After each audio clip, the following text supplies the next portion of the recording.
লিউদিল্লা আন সাবিলিল্লাহি বিগাইরি ইলম। আল্লাহর রাসূল বলেন, আমি দুনিয়াতে আগমন করেছি গান বাজনাকে আমি পায়ের নিচে ধরে দেওয়ার জন্য। আমি দুনিয়ায় আগমন করেছি গান বাজনা নর্তকী নাচকে সবিস্তারে ধ্বংস করার জন্য। আমি দুনিয়ায় আগমন করেছি দুনিয়ার যত নাচ গান আছে এগুলোকে সবগুলিকে ভেঙে চুড়ে ঢোল তবলাকে চৌচির করার জন্য। অথচ কয়েকদিন আগেই সৌদি আরবে আমার নবীর কবরের পাশে রিয়াদে বিশাল বড় কনসার্ট হয়ে গেল। সেই কনসার্টের মধ্যে একজন নর্তকীকে আনা হলো, লক্ষ কোটি মিলিয়ন ডলার দিয়ে তাকে নাচার জন্য অর্ধ উলঙ্গ একটা নর্তকীকে আনা হলো রিয়াদের মধ্যে বিভিন্ন কনসার্টে। সামনে আরবের শায়েকরা বিশাল বড় রুমাল মাথায় দিয়ে তারা বসে আছে। নর্তকী যখন নাকি নাচা আরম্ভ করলো তার পিছনের স্ক্রিনে কাবা শরীফের ছবি ভেসে উঠলো। নর্তকীর ছবি গিয়ে কাবা শরীফের গায়ের মধ্যে স্পর্শ করলো। একটা মুসলমান ইমানদার যে কাবা শরীফকে ভালোবেসে থাকে, আসিমু শাআইরাল্লাহ, আল্লাহর শিয়ার তথা কাবা শরীফকে সর্বোচ্চ সম্মান প্রদর্শন করো। ইহুদি খ্রিস্টান যতটা কাবা শরীফকে অপমান না করেছে, আমরা মুসলমানরা তার চাইতে বেশি অপমান করেছি। ঠিক কিনা যারা ইমানকে মজবুত করার সময় এসেছে। দেখো কোরআন আমরাই পরিত্যাগকারী, আল্লাহর রাসূল তো এই জন্যই আল্লাহর রাসূল কিয়ামতের ময়দানে তোমাকে আর আমাকে ইঙ্গিত করে আল্লাহর রাসূল বলবেন, ইয়া কওমি, আল্লাহ তাআলাকে উদ্দেশ্য করে বলবেন, ওয়াকালার রাসূল, আল্লাহ রাসূল সাল্লাল্লাহু আলাইহি ওয়াসাল্লাম আল্লাহ তাআলাকে বলতে থাকবেন, আল্লাহ এই কওমরাই আমার কোরআনকে তারা ইত্তাখাযু হাযাল কুরআন মাহজুরা, আমার কোরআনকে তারা পরিত্যক্ত হিসেবে গ্রহণ করেছে। আমার এই কওমরা কোরআনুল কারীমকে তারা পরিত্যক্ত বস্তু হিসেবে গ্রহণ করেছে। না, তারা তাদের পোশাক আদিতেও কোরআনকে মানে নাই, তারা তাদের খানা পিনা উঠা বসাতেও কোরআনকে মানে নাই, তারা তাদের লেনদেনের ক্ষেত্রেও কোরআনকে মানে নাই, ব্যবসা বাণিজ্যের ক্ষেত্রেও কোরআনকে মানে নাই, তারা তাদের চলাফেরার ক্ষেত্রেও কোরআনকে মানে নাই, তারা তাদের সংস্কৃতি পালনের ক্ষেত্রেও তারা কোরআনকে মানে নাই। আল্লাহর রাসূল তো কিয়ামতের ময়দানে দোস্ত আমার আর তোমার বিরুদ্ধেই আল্লাহর রাসূল মামলা দায়ের করবেন। আর সূরা ফুরকানের সেই আয়াতটা পড়বেন, আল্লাহ ইয়া কওমি ইত্তাখাযু হাযাল কুরআন মাহজুরা, আমার এই কওম কোরআনকে তারা পরিত্যাগকারী হিসেবে গ্রহণ করেছে। মুহতারাম উপস্থিতি, এজন্য অন্য বিধর্মীদের দিকে পরে তাকাই, আগে লক্ষ্য করি নিজে কতটুকু আমরা কোরআন মানলাম, কতটুকু আমরা কোরআনের আলোয় আমরা আলোকিত হতে পারলাম, আমাদের ঈমান কতটুকু আমরা মজবুত করতে পারলাম। না, এখন যুবক তোমাকে ভাবতে হবে, তোমাকে সিদ্ধান্ত নিতে হবে, তুমি কি দাজ্জালের পথে যাবা না তুমি ইমাম মাহদীর পথে যাবা। তোমাকে এখনই সিদ্ধান্ত নিতে হবে, তুমি কি গুনাহ থেকে ইউটার্ন করবা না তুমি তোমার গুনার মধ্যে হাবুডুবু খাবা।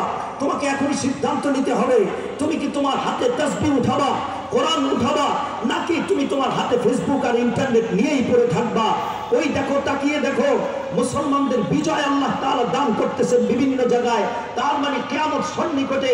আমাদের পার্শ্ববর্তী দেশ তারা বারবার আমাদের দেশে ঢুকতে চায়, তারা নাকি আমাদের মসজিদগুলোর নিচে মন্দির খুঁজে খুঁজে বের করবে। এক একটা মসজিদের নিচে নাকি তারা মন্দির খুঁজে খুঁজে বের করবে।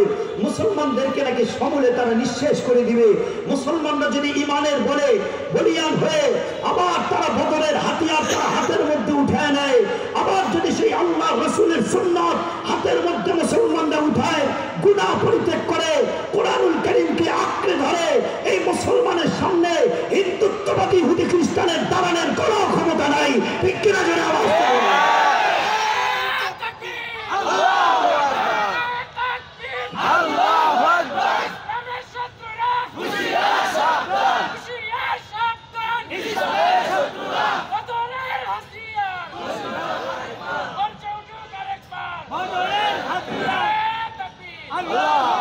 মুহতারাম উপস্থিতি, আমি কিন্তু আমার আলোচনায় প্রবেশ করিনি।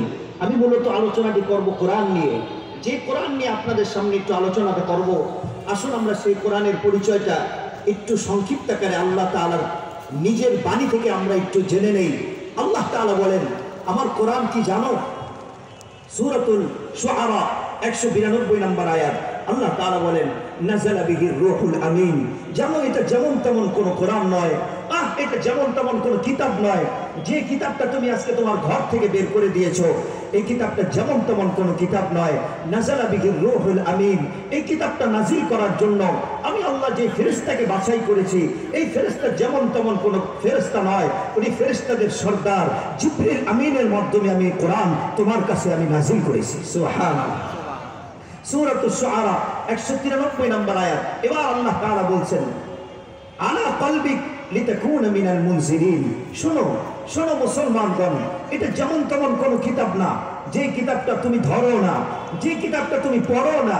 আল্লাহ তাআলা বলেন, এই কিতাবটা নাজিল করার জন্য আমি আল্লাহ পৃথিবীর সর্বশ্রেষ্ঠ একটা স্থান বাছাই করেছি, পৃথিবীর সর্বশ্রেষ্ঠ একটা স্থানকে মনোনীত করেছি। আল্লাহ কোন সেই স্থান? তো আল্লাহ তাআলা বলেন, আলা কলবিকা লিতাকুনা মিনাল মুনজিরিন, আমার হাবিবের কলবের মধ্যে আমি আল্লাহ নাজিল করে দিয়েছি। এবার আল্লাহ তাআলা বলেন, বিলিসানিন আরবিয়্যিন মুবিন, সূরাতুশ শুআরা 194 নম্বর আয়াত।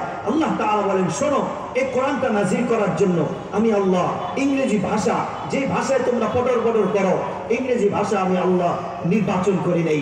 এই কোরআনটা নাজিল করার জন্য ফার্সি ভাষা আমি নির্বাচন করি নাই। এই কোরআনটা নাজিল করার জন্য কোন উর্দু ভাষা আমি নির্বাচন করি নাই। আল্লাহ কোন সে ভাষা দিয়ে আপনি কোরআন নাজিল করলেন? এবার আল্লাহ তাআলা বলেন, যে ভাষায় তোমার কবরে কাজে লাগবে, যে ভাষা পুলসিরাতে কাজে লাগবে, যে ভাষা মিজানে কাজে লাগবে, যে ভাষা হাসরে কাজে লাগবে, যে ভাষায় আল্লাহ রাব্বুল আলামিন তোমাকে সালাম প্রদান করবে, যে ভাষায় কিয়ামতের দিন সবাই কথোপকথন করবে, বিলিসানিন আরবিয়্যিন মুবিন, আমি আল্লাহ আরবি ভাষায় কোরআনকে নাজিল করে দিয়েছি। না, আরবি ভাষায়, যে আরবি ভাষায় তুমি যদি কোরআন পড়ো, এই ভাষাটার এত বেশি দাম। তো আল্লাহ রাব্বুল আলামিন বলেন, এক এক অক্ষর পড়বা তো আল্লাহ রাব্বুল আলামিন এক এক হরফে 10 নেকি করে তোমার আমলনামায় দিতে থাকবেন। চিৎকার দিয়ে বলা যাবে কিনা সুবহানাল্লাহ? সুবহানাল্লাহ। আল্লাহ কোরআনের পরিচয় শেষ। এবার আল্লাহ বলে, না না, কোরআনের পরিচয় তো শেষ হয় নাই। খোলো সূরা হামিম সিজদা। এবার আমরা সূরা হামিম সিজদা খুললাম, তো আল্লাহ রাব্বুল আলামিন বলেন, লা ইয়াতিহিল বাতিলু লা ইয়াতিহিল বাতিলু মিন বাইনি ইয়াদাইহি ওয়ালা মিন খালফি। লা ইয়াতিহিল বাতিলু, বাতিল শব্দের অর্থ আমরা সবাই জানি। ভাই, আপনারা যারা পাবলিক ফাংশনের লোক আছেন, আম পাবলিক যারা আছেন, আপনারা সকলেই জানেন বাতিল শব্দের অর্থ নষ্ট, বাতিল শব্দের অর্থ এটা বাতিল, বাতিল শব্দের অর্থ পথভ্রষ্ট, বাতিল শব্দের অর্থ পথভ্রান্ত, বাতিল শব্দের অর্থ গোমরাহ, বাতিল শব্দের অর্থ পথ বিচ্যুত, বাতিল শব্দের অর্থ পথ থেকে বিচ্যুতকারী। এরকম ব্যক্তিকে বাতিল বলা হয়। আল্লাহ তাআলা ঠিক সেই শব্দটাই কোরআনের মধ্যে আনছেন আর বলছেন, লা ইয়াতিহিল বাতিলু মিন বাইনি ইয়াদাইহি ওয়ালা মিন খালফি। আল্লাহ তাআলা ডাক দিয়ে বলেন সূরা হামিম সিজদা, শোনো, এই কোরআনের পাওয়ার কত? তোমার সন্তানকে যদি তুমি কোরআনুল কারীমের শিক্ষায় শিক্ষিত করো, তোমার ভাইকে যদি তুমি কোরআনুল কারীমের শিক্ষায় শিক্ষিত করো, তোমার পরিবারকে যদি তুমি কোরআনের শিক্ষায় শিক্ষিত করো, কিংবা তুমি নিজে যদি কোরআন শিখো, কোরআন বুঝো, কোরআন পড়ো, আল্লাহ তাআলা কি বলেন? সূরা হামিম সিজদা, লা ইয়াতিহিল বাতিলু মিন বাইনি ইয়াদাইহি ওয়ালা মিন খালফি। না না, একজন কোরআনওয়ালার সামনের দিক দিয়ে বাতিল আসতে পারবে না, তার পিছনের দিক দিয়েও বাতিল আসতে পারবে না, তার ডান দিক থেকেও বাতিল আসতে পারবে না, তার বাম দিক থেকেও বাতিল আসতে পারবে না। একজন কোরআনওয়ালাকে বাতিল এসে ধোঁকা দিয়ে জান্নাতের পথ থেকে জাহান্নামের পথে নিতে পারবে না। দুনিয়ায় যারা ওলামায়ে কেরাম আছেন, যারা স্টেজের মধ্যে বসে আছেন, তারা এক একজন কোরআনের ধারক বাহক। না, তাদের সামনের দিক দিয়েও বাতিল আসতে পারবে না, পেছনের দিক দিয়েও বাতিল আসতে পারবে না। সুতরাং ওলামায়ে কেরাম যে কথা বলেন সে কথাই হক, ওলামায়ে কেরাম যে পথ দেখান সে পথ হক। ওলামায়ে কেরামদের সাথে যারা যুদ্ধ ঘোষণা করে, বুঝতে হবে ওই সমস্ত ব্যক্তিগণ বাতিল, ওই সমস্ত ব্যক্তিদের কাজও বাতিল। তাদের সাথে চলা যাবে না, তাদের পিছনে চলা যাবে না। ঠিক কিনা বলো? ওলামায়ে কেরাম যেখানে আমরা আছি, কেন কেন হুজুর আপনি এই কথা বললেন? না, আমি ওলামাদের সাথে নাই, আমি ওদের সাথে আছি। তো আল্লাহ তাআলা বলেন, লা ইয়াতিহিল বাতিল, ওদের সাথে আছো, ওদেরকে বাতিল ধরে জাহান্নামে নিতে পারবে। আর কোরআনের মধ্যে আল্লাহ তাআলা স্বয়ং আলেম ওলামার ব্যাপারে স্বীকৃতি দেন, লা ইয়াতিহিল বাতিল। শোনো শোনো, তুমি যে আলেমের পিছে পিছে চলছো না, ওই আলেমকে বাতিল গোমরা বানিয়ে জাহান্নামে নিতে পারবে না। সুবহানাল্লাহ বলেন না জোরে আওয়াজ? সুবহানাল্লাহ। আলেমদের সাথে থাকবেন তো ইনশাআল্লাহ? আল্লাহ বুঝলাম আরো আছে কোরআনের পরিচয়, আল্লাহ বলে আরো আছে। তো হলো এবার সূরা ইউনূস, আমরা সূরা ইউনূস খুললাম, তো আল্লাহ রাব্বুল আলামিন ডাক দিয়ে বলেন, ইয়া আইয়ুহান নাস قد جاءتكم موعظة من ربكم ওয়া শিফাউল লিমা ফিস সুদুর। আমি কিন্তু কোরআনের পরিচয় পেশ করতেছি আপনাদের সামনে। ইয়া আইয়ুহান নাস, আল্লাহ দরদ মাখা কণ্ঠে ডাক দেয়, হে মানব সকল। কেমন জানি আল্লাহ তাআলা ডাক দিচ্ছেন, হে মানব জাতি। তোমরা যারা আশেপাশে দাঁড়িয়ে আছো, ঈদগাহ মাঠের পাশে দাঁড়িয়ে আছো, তোমরা যারা আশেপাশে টুপি কিনতেছো, বাদাম কিনতেছো, ঝালমুড়ি খাচ্ছ, কেমন জানি তাদেরকে উদ্দেশ্য করেই ডাকতেছে, হে মানব সকল, তোমরা যদি একটু আমার কথাটা শুনতা, তোমরা যদি একটু বসতা। কিন্তু আমার পাশের ভাইগুলো কি একটু বসবে না তারা চলে যাবে? একটু বসেন না। আল্লাহ তাআলা কিভাবে ডাক দিচ্ছেন, ইয়া আইয়ুহান নাস, হে মানব সকল, তোমাদেরকে একটা কথা বলবো, যদি তোমরা একটু বসতা। তো আমার ভাইরা তো বসতে রাজি না। মুহতারাম উপস্থিতি, আল্লাহ তাআলা ডাক দিয়ে বলেন, ইয়া আইয়ুহান নাস ক্বাদ জাআতকুম মাউইযাতুম মির রাব্বিকুম। জানো তোমাদের প্রভুর পক্ষ থেকে না একটা উপদেশ বাণী আসছে, উপদেশ বাণী আসছে। জানো তুমি এটার মধ্যে কি রাখা আছে? এইটার মধ্যে তোমার প্রভুর পক্ষ থেকে উপদেশ রাখা আছে। তুমি এই কোরআনটাকে ঘর থেকে বের করে দিলা। হুজুর, এই কোরআন শরীফটা মসজিদে নিয়ে যান। কেন? ওই আমার ঘরের মধ্যে টিভি ঢুকছে, তো টিভি আর কোরআন শরীফ একসাথে রাখলে খারাপ দেখা যায়, এই জন্য এটা মসজিদে দিয়ে দিলাম, এটা মসজিদে রাখেন। মুহতারাম উপস্থিতি, তুমি আর আমি যদি প্রকৃত মুসলমান হতাম, পাক্কা সাচ্চা মুসলমান হতাম, তাহলে আমার থিওরির মধ্যে এই কথাটা আসতো, আমার ঘরের মধ্যে কোরআন আছে, এই ঘরের মধ্যে টিভি ঢুকতে পারবে না। আমার তোমার ঈমান দুর্বল হয়ে গেছে, এজন্য ঘরের মধ্যে টিভি ঢুকিয়ে আমরা কোরআনকে ঘর থেকে বের করে দিয়েছি। ঠিক কিনা বলো? যারা এটা ঈমান দুর্বল হওয়ার আলামত। তুমি আজকে টিভি ঢুকাইছো, তুমি আজকে কোরআন বের করে দিছো, কোরআনকে হুজুরের কাছে পাঠিয়ে দিছো, কোরআনকে মসজিদে পাঠিয়ে দিয়েছো, আর তুমি বলো হুজুর আমার ভাগ্য কেন পরিবর্তন হয় না? ভাগ্য কিভাবে পরিবর্তন হবে? তুমি তো তোমার ঘর থেকে কোরআনটা বের করে দিলে। আল্লাহ তাআলা ডাক দিয়ে বলে, জানো কি এটার মধ্যে কি রাখা আছে? তোমার রবের পক্ষ থেকে একটা উপদেশ। মাউইযাতুম মির রাব্বিকুম। আল্লাহ, উপদেশ, শুধুই উপদেশ? আল্লাহ তাআলা বলেন, না না না, শুধুই উপদেশ না, ওয়া শিফাউল লিমা ফিস সুদুর। জানো কি এই কোরআনটা যদি তুমি নিয়মিত পড়ো, তো আল্লাহ তাআলা এই কোরআনের মাধ্যমে তোমার যাবতীয় বড় বড় জটিলতম রোগের ঔষধ হিসেবে আল্লাহ তাআলা এই কোরআনকে কার্যকর বানায় দিবেন। সুবহানাল্লাহ। এই কোরআন হবে তোমার জন্য যাবতীয় রোগের ঔষধ। এই কোরআন হবে তোমার জন্য ক্যান্সারের ঔষধ। এই কোরআন হবে তোমার জন্য বড় গ্যাস্ট্রিক, আলসার, বড় বড় জটিলতম রোগের ঔষধ। একজন ব্যক্তি সাক্ষাৎকার দিলেন, হযরত হাফিজ জিজুর রহমতুল্লাহি আলাইহির জীবনের মধ্যে এই বিষয়টা উঠে এসেছে।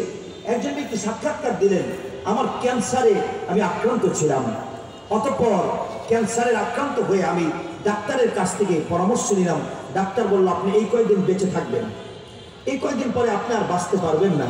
লোকটা বলল, আমি আমার বাঁচার যে একটা সময়সীমা সূচিপত্র, এই তার কাছ থেকে নিয়ে সরাসরি চলে গেলাম বাংলাদেশের প্রখ্যাত একজন বুজুর্গ, যার দিল খোলা, যার সরাসরি সম্পর্ক আল্লাহ রাব্বুল আলামিনের সাথে, যার ঠোঁটগুলো সবসময় আল্লাহ জিকিরে লড়তেই থাকতো, এমন একজন বুজুর্গ আলেমের দিন হলো, আলেমের দিনের নাম হলো আমাদের শ্রদ্ধাভাজন মুরব্বী, যিনি আমাদের বাংলাদেশকে আলোকিত করে পরলোকে চলে গেলেন, মুহাম্মদুল্লাহ হাফিজ জি হুজুর রহমতুল্লাহি আলাইহি। উনি বলেন, আমি সরাসরি হুজুরের কাছে চলে গেলাম। হুজুর আমাকে ওই পানির মধ্যে সূরা ইয়াসিন পড়ে ফু দিলেন, এবং ফু দিয়ে আমাকে বললেন, তুমি এটা খেতে থাকো, তুমি সুন্দর করে এটা প্রত্যেকদিন ব্যবহার করবা, আর কোরআন শরীফের এই এই জায়গাটা পড়বা, সূরা বাকারার শেষ 2 আয়াত নিয়মিত তেলাওয়াত করবা, আয়াতুল কুরসি নিয়মিত তেলাওয়াত করবা, সূরা তাওবার শেষ 1 আয়াত লাকাদ জাআকুম রাসূলুম মিন আনফুসিকুম নিয়মিত তেলাওয়াত করবা, সূরা ইখলাস 3 বার পড়বা, সূরা ইযা যুলজিলাতিল আরদু জিলজালাহা 4 বার পড়বা, কুল ইয়া আইয়ুহাল কাফিরুন দৈনিক 4 বার পড়বা, তারপরে সূরা ফালাক, সূরা নাস পড়ে পানির মধ্যে ফু দিবা। এই আমল প্রত্যেক দিন করতে থাকবা। উনি বলেন, উনি ওনার সাক্ষাৎকারে বলেন, আমি হুজুরের পক্ষ থেকে এই আমল এনে করতে লাগলাম, আমার কিডনির পয়েন্ট যেখানে বেড়ে গিয়েছিল আস্তে আস্তে কিডনিটা সতেজ হতে লাগলো। আমার ক্যান্সারের মতো রোগ, যেখানে ডাক্তার বলেছে তুমি ইন্তেকাল করবা, যেখানে ডাক্তার বলেছে তোমার মালাকুল মউত উপস্থিত হয়ে গেছে, যেখানে ডাক্তার বলতেছে তোমার মৃত্যুর কবর দেখা যাচ্ছে, ওইখানে মৃত্যুর ঘর থেকে কোরআনের আমল করার কারণে আল্লাহ আমাকে ফিরিয়ে এনেছেন। যে কাজ বলে সুবহানাল্লাহ।